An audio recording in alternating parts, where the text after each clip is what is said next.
here again with my friend Dave Swoyer, who joined us recently for a Ned Talks on what's going on in the middle market. And I invited him back to join this coaching corner conversation around a really important topic, which is growth. Most of my bank clients are trying to figure out ways to grow in a difficult environment. And as Dave and I have talked about this over the last months, one of the things that we realized is that there are important considerations about the bank's strategies for growth. While everybody wants to put new names in the hopper, sometimes the approaches are different. Sometimes people take a short-term view. Sometimes people are taking a longer-term view in terms of diversifying their strategy.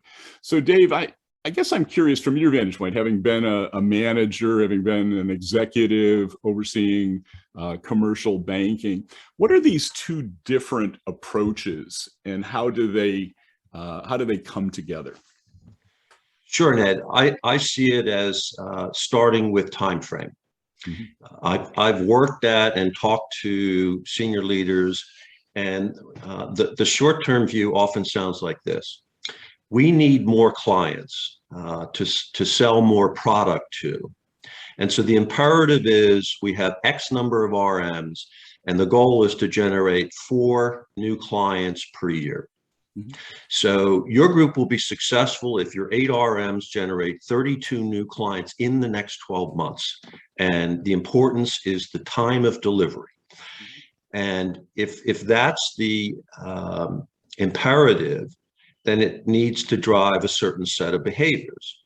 So if you need to convert a prospect to a client in a year, let's assume that this RM has a new geography or doesn't have lots of existing prospects, then you need to generate the opportunities quickly. So what would that look like?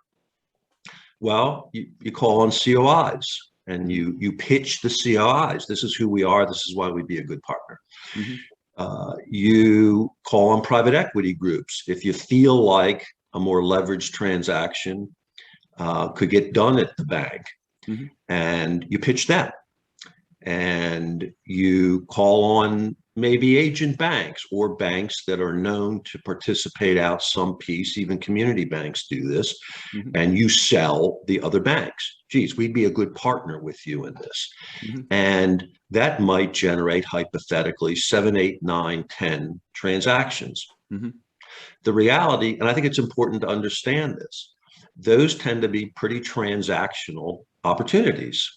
They're not based on your relationship strategy building and a history of calling and your product capability.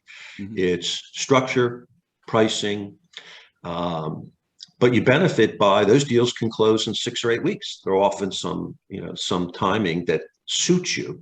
Mm-hmm. But you need to put a lot of those deals, opportunities on the table to get results at the back end. So that's the short-term strategy.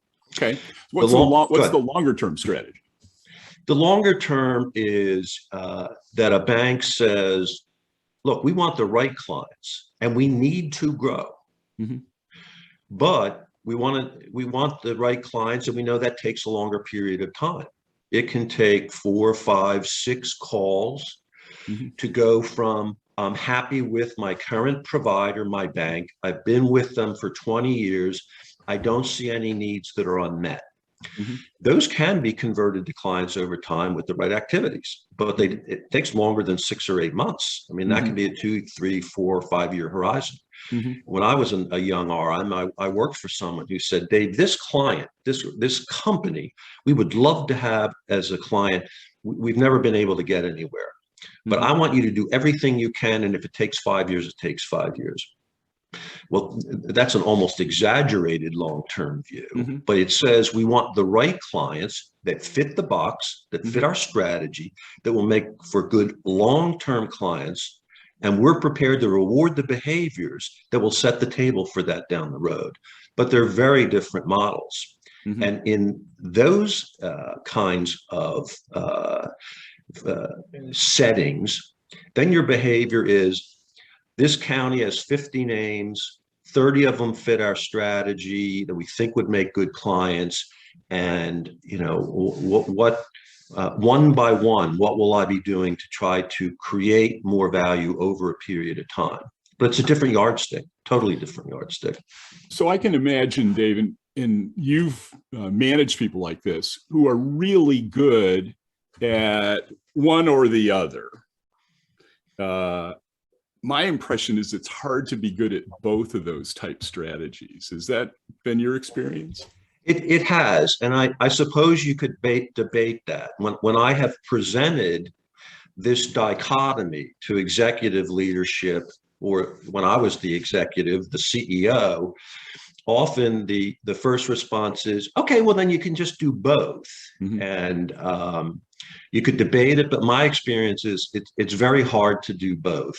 Mm-hmm. If you do some percentage on the long term, you're just pushing out how long it takes. Mm-hmm. And if you're just filling up the transactional pipeline, you ignore the companies that could be clients next year. So you never get out of the vice. Your head is always in the vice of what do I do for tomorrow? And then you're never cultivating the long. I haven't seen people have good experience with it. I have not delivered good experience trying to do both. So let's take the example of somebody that's trying to build the long-term relationship. And as you indicated, this takes a lot more time. You're probably battling an incumbent or a situation that's going to require some work to try to figure out if there's a way to dislodge the incumbent.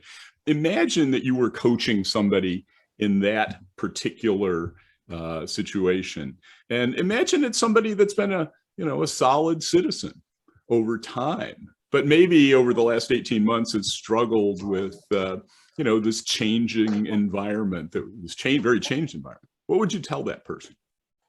Well, and I'll use someone who comes to mind, who, without naming names, but I can tell you how he did it. Mm-hmm. And his philosophy was, let's skip the part where you get the first call, you get by the mm-hmm. gatekeeper, you're in. So you mm-hmm. have the first call.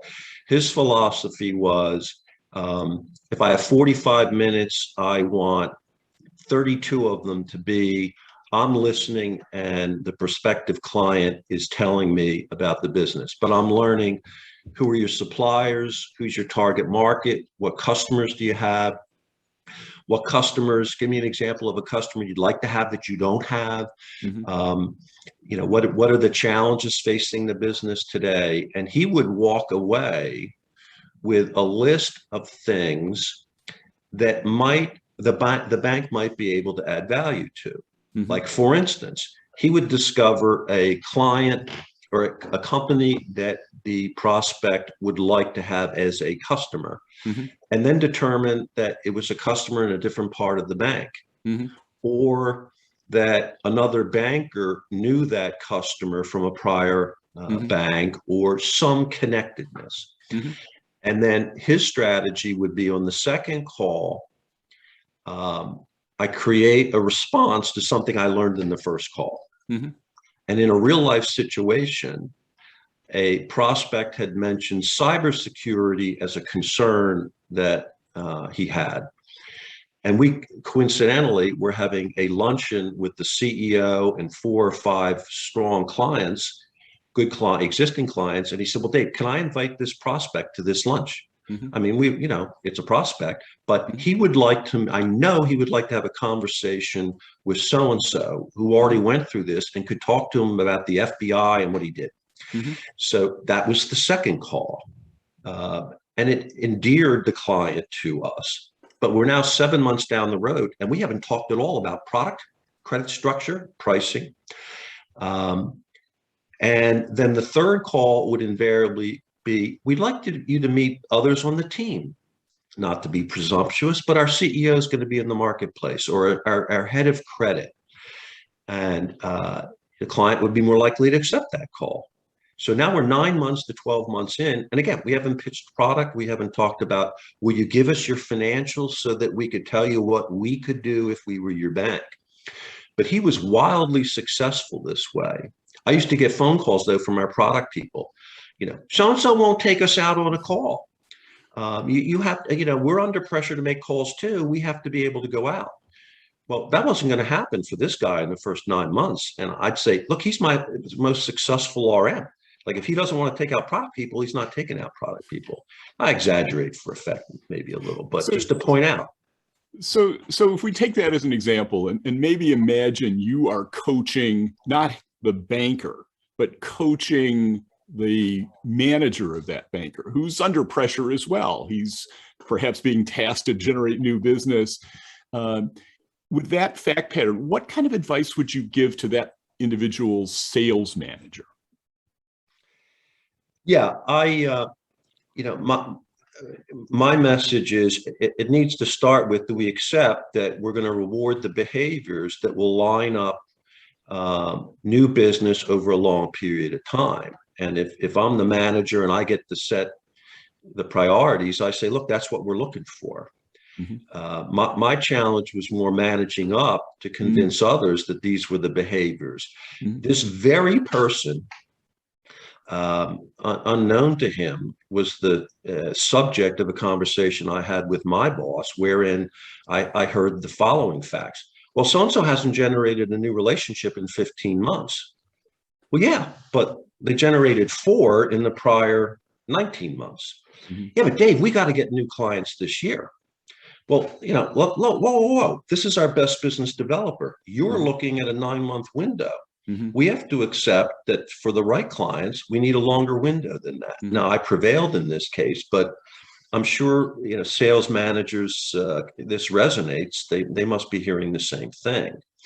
So it's, coaching up the ladder is important too.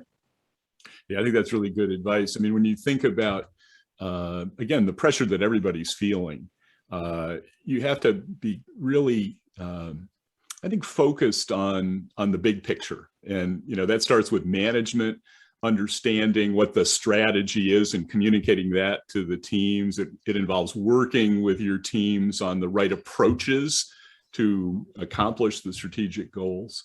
It certainly involves a lot of, I don't know, I guess it's giving people the opportunities that they need and the support that they need to strategize, to call with, to think through how organizationally you can really deliver value. So Dave, this has been helpful. Thank you for coaching coaches here and coaching me on some of the things that you've seen work. Hope to have you back soon to another coaching corner. Would love to. Thanks for the opportunity, Ned.